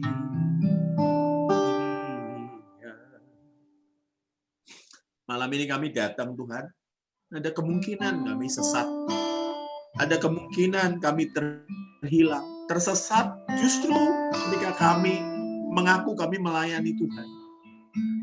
Ada kemungkinan kami terhilang Tuhan. Ketika kami merasa kami jadi anak-Mu, ternyata kami hidup tidak sesuai dengan selera-Mu. Kami masih peduli dengan perasaan kami tidak peduli dengan perasaan. Kalau Engkau senang, kami mengalah. Kalau Engkau senang, kami sabar. Maka kami akan lakukan itu. Apapun yang kami hadapi, walaupun berat pun. Saat ini hamba berkata di dalam nama Tuhan Yesus, setiap orang yang dengar pesan ini, ya Roh Kudus yang akan ingatkan. Logos itu akan diingatkan jadi rema. Jika hamba ingin lihat mereka yang dengar, yang hadir pada malam hari ini, itu ada di gerbang surga nanti. Pengadilan, hidup mereka dinikmati Tuhan dan diizinkan masuk ke langit baru bumi baru. Hamba bersyukur, hamba berdoa di dalam nama Tuhan Yesus. Amin. Silakan Kak Ana. Ini ada pertanyaan Kak Sony. Gambaran anak sulung yang marah kepada anak bungsu, itu jadi perhatian kepada kita semua. Kita tidak bisa lepas untuk menghakimi orang lain, terutama jika orang tersebut bejat, terus bertobat. Jujur sikap orang dunia lebih senang kalau bisa si bungsu mendapatkan hukuman dari Bapak. Betulkah begitu Kak Sony, Kak Ana? Terima kasih. Monggo Kak Ana, Kak Ana bantu jawab dulu. Ya, memang itu adalah sikap menghakimi ya. Kalau kita pengen orang yang berdosa, tidak selalu orang itu yang menyakiti kita. Kadangkala kita melihat mengenal seseorang, terutama tokoh-tokoh rohani yang terkenal jatuh ke dalam dosa, kita rasanya puas gitu ya. Kalau kita puas, itu adalah sikap menghakimi. Jadi menghakimi itu bukan sekedar menilai salah atau benar. Kita harus bisa menilai, memilah yang mana yang salah, yang mana yang benar. Harus. Ya. Kalau nggak bisa menilai yang salah yang benar, kita bisa disesatkan dengan rupa-rupa angin pengajaran. Jadi kita harus bisa menilai mana yang salah dan mana yang benar. Tetapi kita tidak menjadi hakim. Tidak menghakimi itu gini. Hakim itu tugasnya apa sih? Hakim itu kan tugasnya menimbang. Ini salah, ini benar. Tetapi selain menimbang, ketika dia melihat ini benar, dibebaskan dari hukuman kan? Tapi kalau ini salah, ya menurut Pak Hakim itu salah, maka apa? Dilakukan penghukuman. Nah, kita jatuh kepada penghakiman kalau kita menghukum. Kita menghukum, kita artinya menghakimi. Nah, menghukum itu nggak selalu kita misalnya, oh ada orang salah dipukul, nggak selalu. Kadang-kala yang kita tidak kenal, bagaimana kita cara menghukumnya. Nah, seringkali cara menghukumnya adalah menjelek-jelekan orang itu. Mengangkat dosa-dosanya, membongkar dosa-dosanya. Apalagi kalau misalnya orang itu sudah bertobat, apa hak kita untuk membongkar masa lalu seorang? Seolah-olah kita nggak punya masa lalu. Setiap orang punya masa lalu yang buruk kok. Kita sendiri kalau di hadapan tahta Tuhan, Tuhan bongkar semuanya, Tuhan nggak mau hapus semuanya, Tuhan nggak mau lupakan semuanya, bagaimana? Nah, itu sikap menghakimi. Jadi, betul pertanyaan ini bahwa gambaran anak sulung yang marah kepada anak bungsu itu, terutama keinginan untuk si anak bungsu itu dapatkan hukuman, adalah sikap menghakimi. Dan firman Tuhan katakan kita nggak boleh menghakimi, nggak boleh menghukum. Kenapa? Karena seringkali kita tuh hanya bisa melihat apa yang kita lihat. Sedangkan Tuhan itu melihat jauh ke dalam hati. Makanya penghakiman Tuhan itu adalah penghakiman yang adil. Penghakiman kita bisa nggak adil, bisa subjektif, bisa dari sudut pandang kita sendiri. Kan kita nggak tahu hatinya orang. Apakah orang itu sudah betul-betul bertobat, sudah betul-betul menyesal atau enggak? Kita nggak tahu hatinya orang. Sementara kita sendiri kan kita punya banyak dosa juga. Di Alkitab itu dikatakan gini, kalau engkau menghakimi orang lain, maka ukuran yang engkau pakai untuk mengukur akan diukurkan kepadamu. Demikian firman Tuhan katakan. Artinya seperti ini, kalau kita misalnya ya menganggap bahwa orang lain itu jelek, tetapi kita sendiri melakukan hal yang serupa, mungkin tidak sama, tetapi serupa. Misalnya gini, oh itu ya pendeta ya pinter khotbah, pinter ngomong, tetapi masih kata-katanya kotor. Sementara kita sendiri masih seringkali marahin anak, kamu tuh bodoh, kamu tuh gini, misalnya ya, tapi kan nggak boleh gitu ya sama anak ya. Misalnya seperti itu. Terus kita ngomong sama orang lain, oh dasar orang itu orang bodoh. Nah, kata-kata kita sendiri ini masih kata-kata yang kotor, kata-kata yang jahat. Tetapi kita menilai orang lain, itu nggak benar tuh orang itu. Kata-katanya aja udah nggak benar. Maka kita di hadapan Tuhan dianggap salah. Kenapa? Kita mengatakan orang itu salah, sementara kita melakukan perbuatan yang serupa. Maka kita tidak akan diampuni oleh Tuhan. Ukuran yang engkau pakai untuk mengukur orang lain akan diukurkan kepadamu. Makanya orang yang mudah untuk mengampuni, itu juga mudah diampuni oleh Tuhan. Orang yang nyimpen dendam, sulit diampuni. Kan di dalam doa Bapa kami dikatakan, ampunilah kesalahan kami seperti kami mengampuni orang yang bersalah kepada kami. Artinya kalau kita mau diampuni, kita harus mengampuni orang lain. Ya. Bagaimana Kak Sony? Lanjut. Lanjut ya. Shalom Kak, saya mau tanya kalau hidup kudus penuh tanggung jawab itu harus bagaimana? Maaf Kak, saya masih belum paham apa yang harus dibuat. Hidup kudus itu tidak melakukan dosa. Pertama-tama, kita harus benar dulu secara moral umum. Moral umum itu apa yang dianggap baik dan benar di pandangan mata masyarakat. Ya, di pandangan hukum, di pandangan syariat, ya itu moral umum. Masyarakat semua tahu membunuh itu nggak boleh, berzinah itu nggak boleh, mencuri itu nggak boleh, berbohong itu nggak boleh. Itu dulu pertama. Tetapi orang Kristen itu nggak sekedar itu. Orang Kristen itu lebih dari hukum, lebih dari syariat. Makanya orang Kristen itu nggak punya syariat, nggak punya hukum, nggak punya aturan. Kenapa? Karena harus mengerti maunya Tuhan. Dan maunya Tuhan bukan sekedar melakukan apa yang tertulis dalam hukum. Bukan sekedar itu, bukan sekedar yang tertulis ini boleh, ini nggak boleh, ini boleh, ini nggak boleh. Gitu. Bukan sekedar itu, tetapi sikap hati. Makanya di Matius itu dikatakan, kamu sudah mendengar firman, jangan membunuh. Tetapi aku berkata kepadamu. Jadi di dalam Kristen itu bukan cuma nggak boleh membunuh, menghabisi nyawa orang, tetapi membenci pun nggak boleh. Melakukan pembunuhan karakter pun tidak boleh. Tahu ya, melakukan pembunuhan karakter. Menjelek-jelekan, merusak nama orang lain, itu melakukan pembunuhan karakter. Itu pun nggak boleh. Ya, jadi bukan kebenaran secara perbuatan, perbuatannya yang benar, tingkah laku yang benar, tetapi kebenaran yang bersikap batinnya. Itu yang namanya hidup kudus. Ya, jadi hidup kudus itu yang pertama-tama level yang paling bawah, kalau kita bilang misalnya anak TK-nya itu ya, melakukan kebenaran moral umum dulu aja. Apa yang baik dan benar dalam pandangan umum. Yang kedua adalah kalau mau naik level, kebenarannya itu di dalam hati batinnya. Batinnya itu gimana?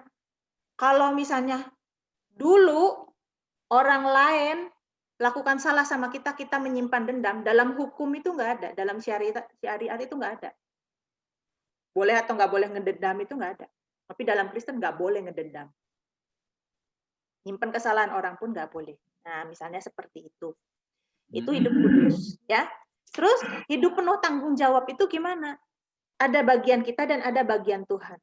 Yang bagian kita harus lakukan. Bagian kita itu misalnya apa? Anak sekolah harus belajar. Itu tanggung jawab. Jangan anak sekolah kebanyakan nonton film atau kebanyakan kegiatan rohani, kegiatan rohani pun itu salah. Misalnya, oh hari ini misalnya latihan paduan suara, besok latihan musik, besoknya lagi latihan tamborin, besoknya lagi latihan drama mau Natal gitu ya.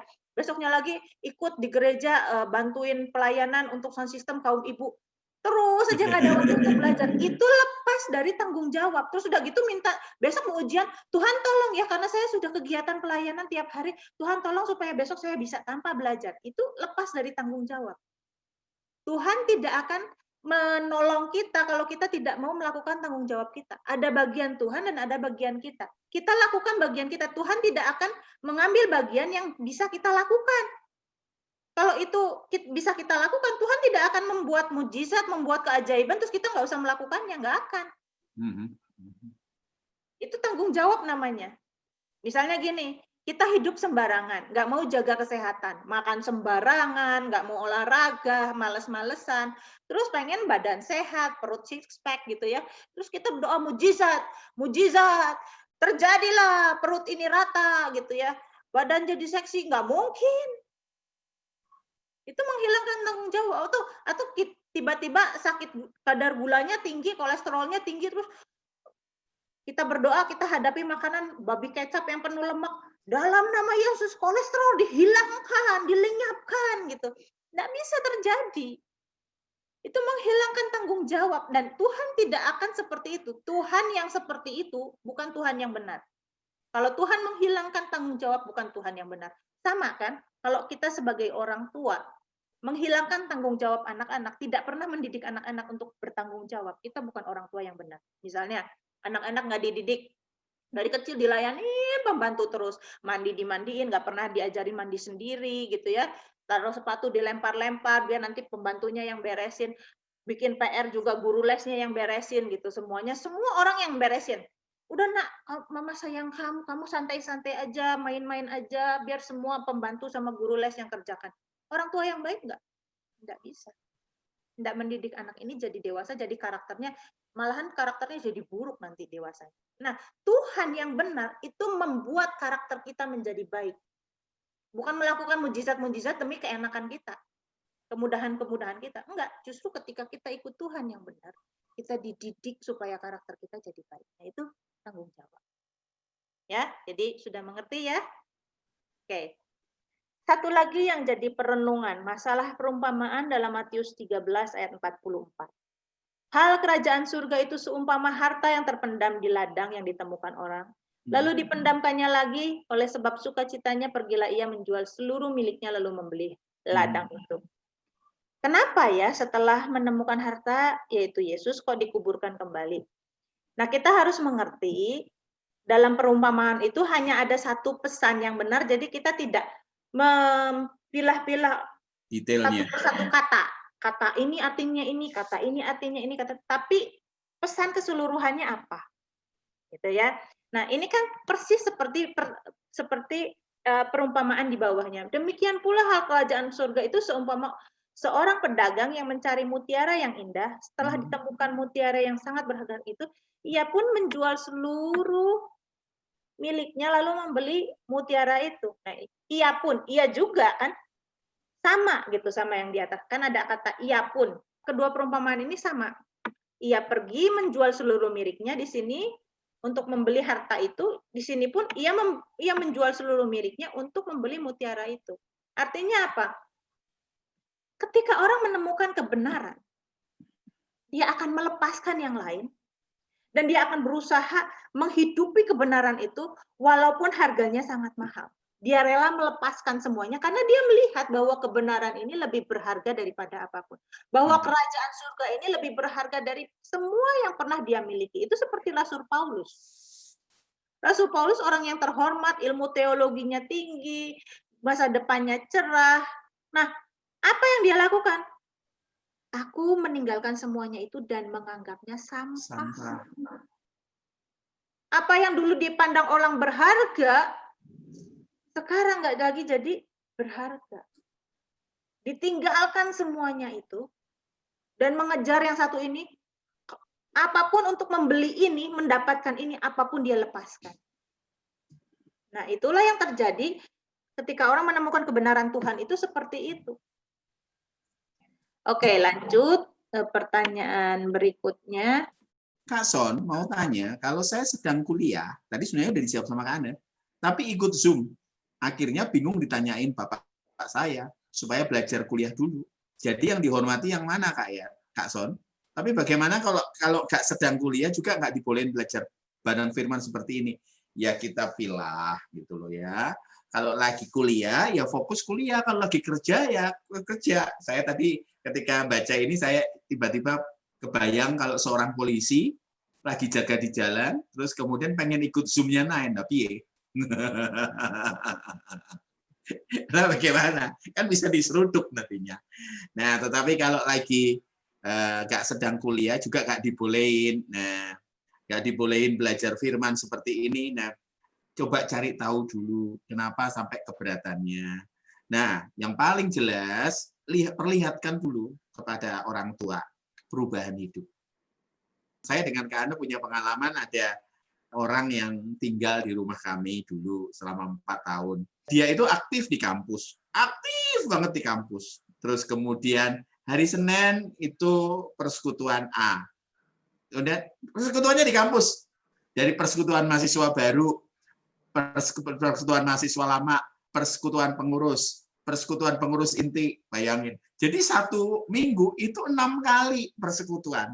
Satu ketika saya panggil dia, saya ngomong gini, kayaknya kamu jadi full timernya kampus aja deh, lebih baik gitu. Nah tujuannya dia, saya terima di rumah saya itu untuk kuliah, gitu loh. Kan banyak gitu. Wah Tuhan kita dahsyat, Tuhan kita hebat, luar biasa. Wah tidak ada yang mustahil baginya. Tetapi IP-nya nasakom, nasib 1 koma. Bagaimana bisa memuliakan Tuhan, gitu loh. Ya, nanti kalau dapat nilai rendah, ngomongnya apa? Kenapa pencobaan ini Tuhan izinkan loh? Kan seperti itu kan? Ya, saya lanjutkan ya. Ya. Wah, ini pertanyaan orang serius nih. Maaf mau tanya, tadi Paidion itu anak-anak. Apa ya yang Kak Sony jelaskan tadi? Tidak terdengar terlalu jelas, makasih. Dikatakan setiap orang yang percaya kepadanya diberinya kuasa supaya menjadi anak-anak Allah. Itu tidak otomatis. Kayak gini loh contohnya. Ambil contoh saja. Semi tiba-tiba dikirimi sama surat sama kerajaan Inggris, ternyata gini, Sam, kamu jadi anggota kerajaan, akan diberi gelar pangeran. Wah, dibawalah Semi ke Inggris sana. Langsung jadi anak. Proses menjadi pangeran kerajaan Inggris itu dididik. Cara jalan, cara ngomong, cara bersikap, ya bahkan konon istrinya Harry, si Meghan Markle itu putri Diana yang mati mengenaskan itu juga dididik. Nah, kerajaan surga begitu juga. Surga itu tempat kudus. Orang-orangnya yang masuk ke sana itu karakternya harus diubahkan. Dari notos jadi huios. Huios inilah pangeran-pangeran Allah. Nah, Paidion itu apa? Paidion itu usia anak-anak, di mana anak-anak teachable, masih bisa diajari. Nah, kalau lagi masih duduk diem di sini, tiap Rabu di sini, kita ini masih bisa diajar. Artinya masih bisa dididik, masih bisa diingatkan. Ditambahkan mungkin ke anak? Maka Yesus memanggil seorang anak kecil dan menempatkannya di tengah-tengah mereka. Lalu berkata, Aku berkata kepadamu, sesungguhnya jika kamu tidak bertobat dan menjadi seperti anak kecil ini, kamu tidak akan masuk ke dalam kerajaan surga. Tuhan Yesus mengatakan kepada murid-muridnya, untuk supaya mereka bertobat dan menjadi seperti anak kecil. Kata anak kecil di sini, lihat di kamus ini, Paidion. Jadi di dalam bahasa Yunani ada beberapa kata untuk anak. Ya, bayi itu beda, terus kalau misalnya anak kandung itu beda, anak haram itu beda, anak yang dewasa yang sudah bisa menerima warisan itu beda. Di sini Tuhan Yesus katakan, nih ya, Paidion di sini lihat ya kamusnya ya, di sini ya, sebelah sini, Paidion. Tuhan Yesus mengatakan kepada murid-muridnya, bertobat. Bertobat itu berubah 180 derajat. Dan menjadi seperti anak kecil. Supaya masuk ke dalam kerajaan surga. Apa maksudnya menjadi seperti anak kecil? Tadi Kak Sony sudah jelaskan bahwa Paidion ini adalah umur ketika mereka mendapatkan sekolah. Umur 7-12 kira-kira. Nah, umur segitu orang Ibrani mendidik anaknya untuk menghafal Taurat. Artinya adalah kalau kita terapkan untuk kehidupan kita, bukan kita harus ngapalin firman Tuhan, bukan. Tetapi anak-anak kecil ini adalah orang-orang yang rendah hati, mau dididik dan mau belajar. Itu maksudnya. Nah, kalau kita tidak mau rendah hati, kita nggak mau dididik, kita nggak mau belajar, dan kita nggak mau bertobat dari belajar itu kita berubah mindset kita, maka kita tidak bisa masuk ke dalam kerajaan surga. Itu maksudnya ayat itu. Ya, ngerti ya kata Paidion ini. Saya lanjutkan ya Kak Ane. Kak Son mau tanya, kalau kesadaran itu datangnya di saat terakhir masa hidup, apakah masih bisa diperhitungkan sebagai pertobatan dan layak masuk surga? Nah, silakan Kak Ane. Kesadaran itu tidak datang tiba-tiba. Ya, kesadaran itu tidak, orang itu tidak bertobat tiba-tiba. Kalau misalnya Ada orang yang jahat banget semasa hidupnya. Terus tiba-tiba udah gitu mau mati dia bertobat. Itu bertobatnya bukan bertobat tulus, tapi bertobat ketakutan. Seandainya dia sembuh tiba-tiba, kebanyakan balik lagi ke kehidupannya yang lama-lama. Makanya banyak orang dapat mujizat, dapat sesuatu keajaiban, ditolong dari kesusahan, dari hutang, dari segala macam. Belum tentu dia sungguh-sungguh ikut Tuhan. Bisa jadi terus dia ikut Tuhan sungguh-sungguh, tetapi nggak semuanya. Itu karena untuk bertobat itu dari sikap hati. Ya, bisa jadi pertolongan Tuhan itu membuat dia sadar dan kemudian mau berjuang sungguh-sungguh. Kan orang berubah karakter itu kan sulit. Kita aja ya berhenti misalnya dari kebiasaan kita, itu kan sangat sulit. Apalagi karakter yang udah jahat, terus tiba-tiba mau berubah. Itu sangat sulit. Tapi mungkin aja, mungkin sekali bisa terjadi. Mungkin di antara 1000 mungkin ada 1 bisa terjadi. Ya bisa aja, kalau memang dia betul-betul bertobat, ya Tuhan pasti akan mengampuni. Tetapi jangan kita lalu kita bilang, ya udah nanti aja lah, nanti mau mati kita baru hidup sungguh-sungguh, nanti kalau udah tua. Nah, orang-orang yang seperti ini, itu tidak akan bertobat sungguh-sungguh. Hati-hati kalau kita udah bilang, udahlah nanti aja kita bertobatnya. Hati kita akan dikeraskan. Kenapa? Kita udah kerasin hati kita sendiri. Nggak mau bertobat. Maka hati kita menjadi keras dan nggak bisa bertobat. Ya, kalau udah niat seperti itu jahat itu. Ya. Lanjut ya Kak Sony. Iya, lanjut. Malam Kak, saya mau tanya. Saya pernah dengar teman saya cerita. Dia pelayanan di gereja, tapi dia merasa gereja tersebut tidak bisa membangun iman. Akhirnya dia pindah gereja. Pertanyaannya, apakah gereja berpengaruh terhadap perkembangan iman kita, Kak? Terima kasih. Ini ya, yang pertama, kalau kita di gereja, di satu tempat, dimanapun itu, di keluarga, di gereja, di sekolah, dimanapun itu, jangan selalu berpikiran bahwa kita mendapatkan sesuatu. Bisa jadi kita ditempatkan di situ untuk membangun mereka. Mungkin kalau misalnya terjadi seperti ini, di gereja itu tidak bertumbuh imannya, cari pertumbuhan iman di tempat lain, tapi jangan pindah dari gereja itu kalau Tuhan nggak suruh pindah. Bisa jadi di situ engkau atau kita yang ditempatkan di situ bukan untuk menerima sesuatu, menerima berkat pertumbuhan rohani, tetapi Tuhan panggil di situ kita untuk membangun orang lain. Sementara kita sendiri untuk bertumbuh, kita cari tempat lain untuk bertumbuh. Ya, karena kan sekarang kan sudah gampang sekali ya komunikasi itu ya. Kecuali misalnya engkau di situ tidak diperlukan. Ya, engkau di situ nggak diperlukan, dihambat, pokoknya nggak diperlukan lah, nggak bisa melakukan sesuatu, ya nggak apa-apa. Baru boleh pindah. Tapi kalau misalnya selama kita bisa datang komsel, di komsel ada kesaksian, kita sharing, kita masih bisa melakukan sesuatu gitu. Ya. Oke, lanjut ya. Mau nanya, kita dalam hati ada keinginan tuh gak julid. Bahasa zaman now. Julid. Sama orang karena sadar juga kalau diri sendiri nggak kudus, nggak suci. Hanya saja pada prakteknya 100% nggak julid. Nggak suka ngomong kasar atau bahkan sampai nyumpai, itu bagaimana Kak? Untuk bisa murni 100% benar-benar kudus dan suci, jujur susah. Tapi kita ya tahu seharusnya nggak boleh gitu. Apakah kita juga kita nggak diampuni sama Tuhan? Seperti kata Kak Ane tadi, Tuhan Yesus memberkati. Untuk jadi kudus, untuk hidup benar, berkarakter benar, itu proses. Seperti tadi Kak Ane jelaskan, mengenai kata notos sampai huios, ya itu proses, tidak terjadi dalam semalam. Kalau ikut firman Tuhan yang lalu, rawat jalan, kita seumur hidup. Makanya sekali lagi, bagaimana caranya kalau sampai kita harus menghadapi banyak masalah? Roma 8 ayat 28, Tuhan bekerja untuk mendatangkan kebaikan. Tuhan kasih opportunity kepada kita untuk apa? Untuk kita berubah. Bagaimana opportunity-nya?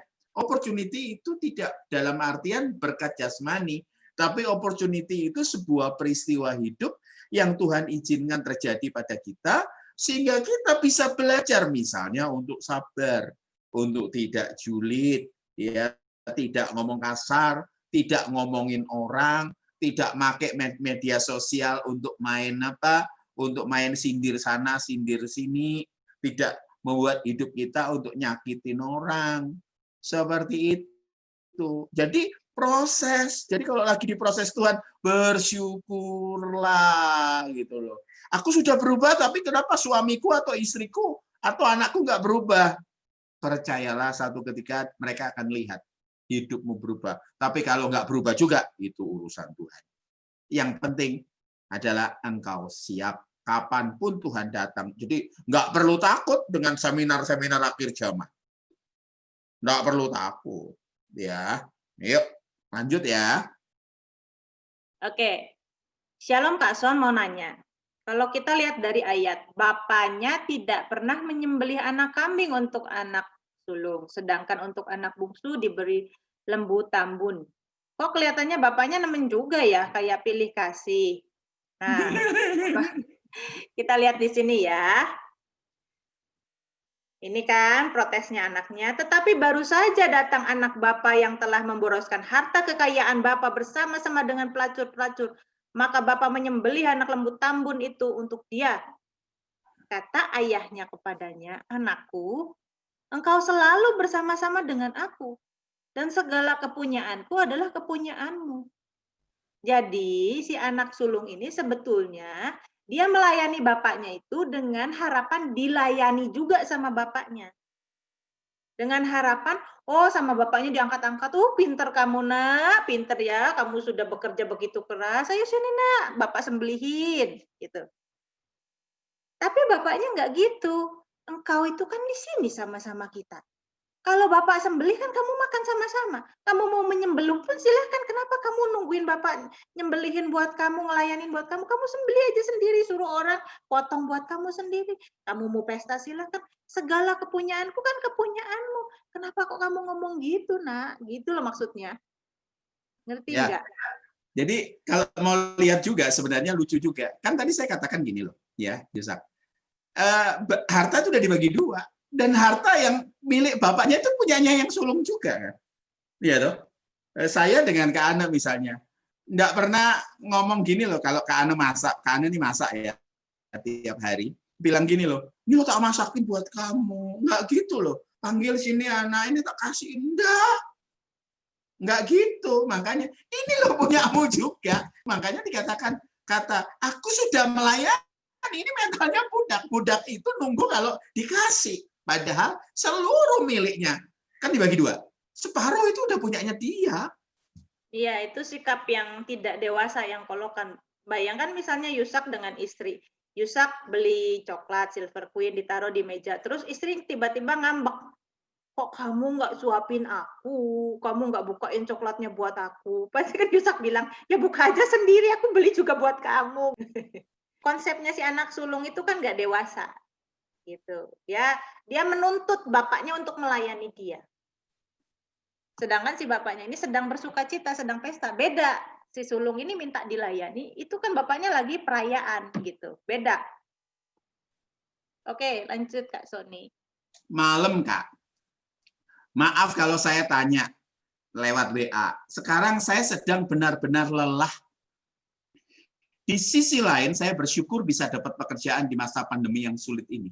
Tapi ternyata saat sudah masuk, karena mereka, maksudnya perusahaan itu tahu bahwa saya sedikit paham mengenai Photoshop, saya disuruh membuat nota-nota palsu untuk menghindari pajak. Dari nota kosong yang hanya ada transaksi saja, sampai menjadi ada nama toko dan alamat yang jelas. Saya juga banyak memalsu tanda tangan orang lain. Saya sadar itu perbuatan tidak benar, tapi saya hanya menjalankan tugas dari atasan saya. Apa saya harus bertahan atau bagaimana, Kak? Karena ini juga semacam bom waktu yang mungkin bisa merugikan saya. Saya juga kurang paham apakah dunia pekerjaan seperti ini. Mungkin saya juga kaget, baru kerja langsung dihadapkan permasalahan seperti ini. Monggo, nanti karena jawab, saya bantu untuk jawab. Ya, kalau pekerjaan kita itu melanggar hukum negara, lebih baik mundur. Atau minta dipindah di bagian lain. Dan bilang sama atasan, engkau tidak akan membongkar hal itu, berjanji gitu, tidak akan membongkar hal-hal yang di dalam perusahaan itu melanggar hukum. Ya, jadi sebaiknya pindah ke bagian lain atau keluar dari pekerjaan itu. Karena gini, cepat atau lambat kalau perusahaan ini kemudian ketahuan ya, secara hukum itu ketahuan, engkau yang kerja di bagian itu akan kena. Ya, terkena dampak hukum, bisa dimasukkan ke penjara, bisa engkau yang harus bertanggung jawab gitu. Jadi lebih baik hindari pekerjaan yang melakukan pelanggaran hukum seperti itu. Ya, nanti rugi sendiri. Ya, kalau saya sih berani untuk ngomong terus terang sama pimpinan, tapi bicaranya empat mata ya. Menyatakan saya terganggu untuk hal seperti itu. Saya diajar untuk hidup benar, hidup jujur. Pindahkan saya ke departemen yang lain. Seperti itu. Tapi kalau engkau mau lebih lanjut, hubungin WA saya ya. Besok pagi kita ngobrol. Setelah selesai kerja tentunya. Ya, oke, lanjut di Laura. Apakah janji iman itu sesuai firman Tuhan? Adakah ayat pendukungnya? Ada ya, nggak ada ayat pendukungnya. Jadi gini, kalau kita mau beri dengan apa yang ada pada kita, bukan nggak ada pada kita. Kan firman Tuhan katakan begitu. Kalau engkau mau memberi, berilah dengan apa yang ada padamu. Kalau janji iman ini kan, setahu saya ya, belum ada barangnya, terus kita beriman supaya ada, terus nanti kalau ada kita baru kasih. Firman Tuhan katakan, berilah dengan apa yang ada padamu. Dan yang kedua, beri dengan sukacita. Jadi jangan beri itu berat hati gitu ya. Ya udah karena mau dilihat pemberiannya besar gitu ya, mau dipandang, terus kita tapi dikasih juga kegedean juga berat juga, tapi pengen dihormati juga, ketahuan kasih besar. Itu kan bukan beri dengan rela hati dan sukacita. Saya ambil contoh, ada satu orang dikatakan, saya disuruh Tuhan untuk bangun gereja, katanya gitu. Saya enggak mau loh. Ya, saya bilang kalau memang Tuhan suruh dia bangun gereja, yang ngomong saya gembala ya. Gembala jemaat itu cukup banyak di luar Jawa Timur. Terus saya katakan gini, nah kalau Tuhan suruh, God said, God provided, saya bilang. Kalau Tuhan bicara, ya pasti Tuhan yang sediakan. Ternyata dikumpulkanlah para pemimpin gereja dan disuruh janji iman. Nah, ada yang memberi 12 juta, dicicil 1 jutaan tiap bulan. Yang beri 1 jutaan tiap bulan, asumsi bahwa bisnisnya jalan. Nah, pas bisnisnya nggak jalan, piye? Bisnisnya nggak jalan, piye? Pandemi gini tiba-tiba sampai cicilannya sampai Maret berhasil. Begitu April penghasilannya turun, sampai bulan Desember berdarah-darah. Terus diintimidasi dengan dikatakan apa? Kamu berhutang sama Tuhan. Lah. Nah, sebab jika kamu rela untuk memberi, maka pemberianmu akan diterima. Kalau pemberianmu itu berdasarkan apa yang ada padamu, bukan berdasarkan apa yang tidak ada padamu. Jelas kok ngomongnya itu. Jadi kalau memberi itu, beri apa yang ada, bukan apa yang tidak ada. Ya. Dan juga kalau memberi apa yang ada, harus diukur. Ya. Pastikan dulu, mungkin ada yang protes di sini. Pastikan dulu ada kecukupan. Jadi setelah emosi ya, wah berikan semua gitu. Waduh, bojomu ramangan, tenanan. Anak-anakmu lah sekolah. Nah, seperti itu. Lanjut, Kak Laura. Kalau dikatakan menghormati orang tua itu bukan berarti melakukan semua apa yang jadi perintah mereka. Apakah itu juga bisa diartikan kepada seorang pemimpin kita juga harus begitu? Lalu sampai sejauh mana kita bisa menghormati pemimpin atau orang tua kita? Ya, menghormati itu beda dengan mentaati. Kita harus hormat sama orang tua. Nah, sejauh mana orang tua ditaati, sejauh itu tidak bertentangan dengan firman Tuhan. Kita ngelihat dong teladan yang diberikan. Kalau ketidaksukaan itu bisa saja. Ketidaksukaan itu bisa saja. Kalau hatinya dasarnya tidak suka, semua yang dilakukan pemimpin, walaupun sebagus apapun, itu akan tetap salah. Gitu loh. Kalau hatinya tidak benar, hati itu kayak pipa, outputnya pasti nggak benar. Kayak pemimpin kayak misalnya sebelum dilanjut sama Kak Ane, kayak yang namanya Pak Jokowi. Pak Jokowi sudah membangun, sudah susah-susah kayak gini, tetap aja salah di matanya orang-orang tersebut, gitu loh. Tetap salah, sama dengan para orang-orang yang di luar sana. Apapun yang dibuat selalu salah, gitu loh. Ya, monggo Kak Ana. Nah, ini di sini dikatakan, kamu menyangka bahwa aku datang untuk membawa damai di atas bumi? Bukan, kataku kepadamu, bukan damai, melainkan pertentangan. Karena mulai dari sekarang akan ada pertentangan antara 5 orang di dalam satu rumah, 3 melawan 2 dan 2 melawan 3. Mereka akan saling bertentangan, ayah melawan anaknya laki-laki dan anak laki-laki melawan ayahnya, ibu melawan anaknya perempuan dan anak perempuan melawan ibunya, ibu mertua melawan menantunya dan menantu perempuan melawan mertuanya. Yang harus diperhatikan di sini, Tuhan bukan sedang ngajarin kita melawan orang tua. Ini kata-kata Tuhan Yesus ya. Kamu nyangka bahwa Yesus datang untuk membawa damai di bumi? Bukan, kata Yesus sendiri. Bukan. Bukan damai, melainkan pertentangan. Begini, Tuhan Yesus memang datang untuk membawa damai ke bumi.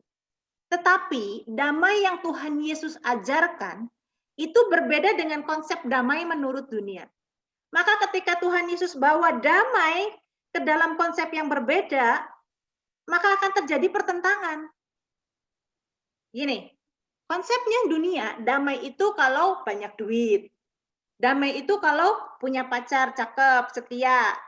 Damai itu kalau pasangan kita setia. Kita tidak merasa damai ketika pasangan selingkuh. Kita tidak merasa damai ketika banyak hutang. Kita tidak merasa damai ketika ekonomi seret. Itu konsep dunia. Tetapi Tuhan bilang, aku datang membawa damai di tengah-tengah konflik, di tengah-tengah masalah. Damainya Tuhan ada. Kalau di dunia kan, waduh lagi masalah nih, nggak ada damai. Tapi Tuhan bilang, damai itu bukan berarti nggak ada masalah. Damai itu bukan berarti nggak ada konflik. Damai itu ketika kamu nggak ada ketakutan. Di dalam kasih yang sejati tidak ada ketakutan. Diulang bagian itu kan. Damai itu pada saat bukan tidak ada konflik. Shalom itu bukan berarti tidak ada konflik, nggak ada perang, nggak ada kesusahan, nggak ada sakit penyakit.